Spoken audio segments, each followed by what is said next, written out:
How does it feel to be here, kind of getting school under your belt, kind of getting started?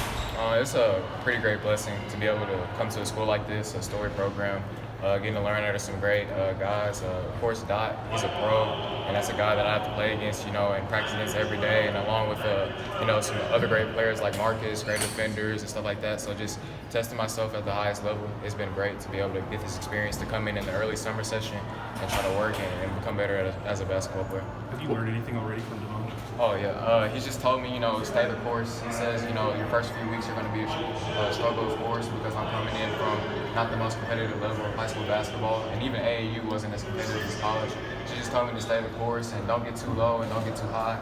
Remain, steady. And he's telling me, giving me advice every day, so I'm just taking it. When he was testing the NBA waters, was there any part of you that was nervous at all that maybe you could be the starting point guard for KU in the first year? No, sir. I mean, we're just playing basketball. I know that may seem cliche or a vague statement, but I mean, at the end of the day, we have to play. So even if I have to come in and get Devon for a rest or something, I'm gonna still have to play just like he wasn't there. So I mean, I wish him the best luck on the draft waters, but I had a feeling that he was gonna come back and try to lead this team to where we need to go. What did you think of the veteran Tyshawn hitting the game winner there? I used to grow up watching him. I was actually, I know this would be bad to say in the media, but when growing up, I was a UNC fan. So, I mean, I used to watch him, and they used to have battles, of course, and they would always run into Kansas somehow. And then Tyshawn was always great. I think I watched him in the championship game in, I think, 2012. Is that right? But, yeah, I got to watch him play, and I actually wanted Kansas to win that game because I hated Kentucky. But, I mean, he's such an amazing talent. You can see that, he's definitely league. Like, he's an NBA player, and stuff that he was doing out there, jaw-dropping pretty much. Mackie, what goes through your mind when you look around this roster, see all these options, all these guys you can pass to? This is the deepest roster I've ever played on in my life, and the deepest roster I've ever seen. I mean, I know our names don't scream, McDonald's All-American across the board, but I feel like at the end of the day, when you get to college, all that five-star stuff and McDonald's All-American, that goes out the board. So the team that we have right now is experienced, and we have a lot of depth, and, we'll be able to shoot the ball better.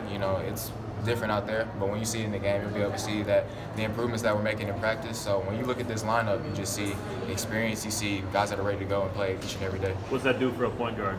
It definitely gives us confidence. I see guys like Mitch and Dave, who's been working on his, pick and pop game. Coming off that ball screen, I have full confidence in them. So if I have to dish it back to them off the pick and pop, or I got Ochai coming off on the screens, I have total confidence in my guys. And if I was out there playing the next day, having to go out and play minutes, then I would definitely be confident in them. You were watching last year. Now that you've kind of seen it in person, who's kind of surprised or impressed you the most based off what you saw? Like on the team? Yeah. I'd probably say everybody, but Marcus Garrett, that guy is crazy. Like, people don't understand how offensively talented he is. He's a guy that has quick crossover, 1-2 step. He can step back, hit jumpers. He's just working on his game. You can tell that he works like a pro. So I wouldn't be surprised if he sneaks on the draft board sooner or later. One more, guys.